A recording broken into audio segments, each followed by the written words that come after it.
Уважаемые делегаты, уважаемые гости, дорогие друзья, открывая съезд, разрешите мне высказать несколько своих соображений о федеральной лезгинской национально-культурной автономии, о том, какое место занимает и какое значение имеет эта организация в общественной жизни и культурном развитии лезгин, формирования нашего национального самосознания. Сегодня у лезгин существуют объединения разного рода. Есть фонды, творческие союзы, есть сайты и другие, много их. И это хорошо. Можно даже сказать, чем больше, тем лучше. Однако ФНК занимает среди них особое место. Если те организации являются локальными, посвященными тем или иным аспектам нашей жизни, ФНК охватывает всех лезгин, претендует на то, чтобы выступать от их имени.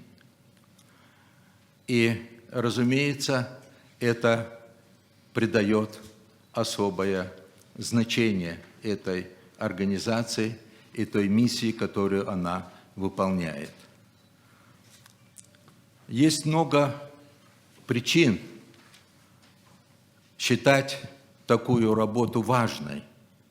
Я остановлюсь только на двух из них. Про лезгин обычно говорят, что у них слабо развито чувство солидарности. И мы сами так думаем. Мы часто жалуемся на то, что мы плохо поддерживаем друг друга, плохо помогаем друг другу. Мы жалуемся на то, что для нас частная выгода оказывается выше национального блага, что мы индивидуалистичны. Даже Етим Имин говорил, что каждый плешивец чувствует себя ханом. Харса бобо качал хоня и диньода. Вот так он выражался. Мы жалуемся на то, что наши люди, как бы занявшие высокие посты в разных сферах, что им часто не хватает мужества и решительности выступать в защиту ради интересов своего народа и так далее. Я не знаю, в какой мере такая самокритика обоснована. Я думаю, что она чрезмерна. Но сейчас я хочу сказать не об этом.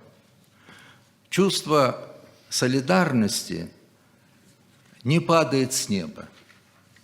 Оно воспитывается, оно формируется, оно связано с определенной идеологией, с определенной организацией, с определенными институтами.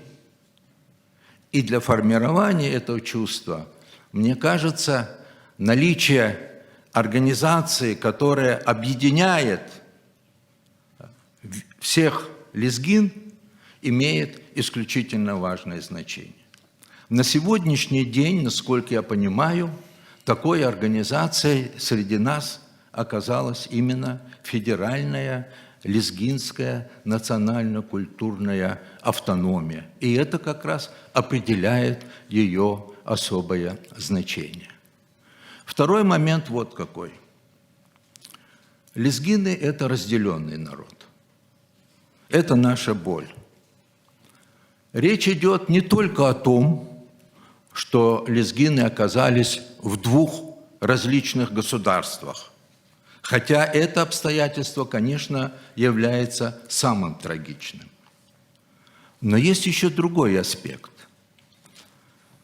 За последние, по крайней мере, 50 лет очень много лезгин живет за пределами земли своих отцов, своей малой родины. И это число постепенно увеличивается.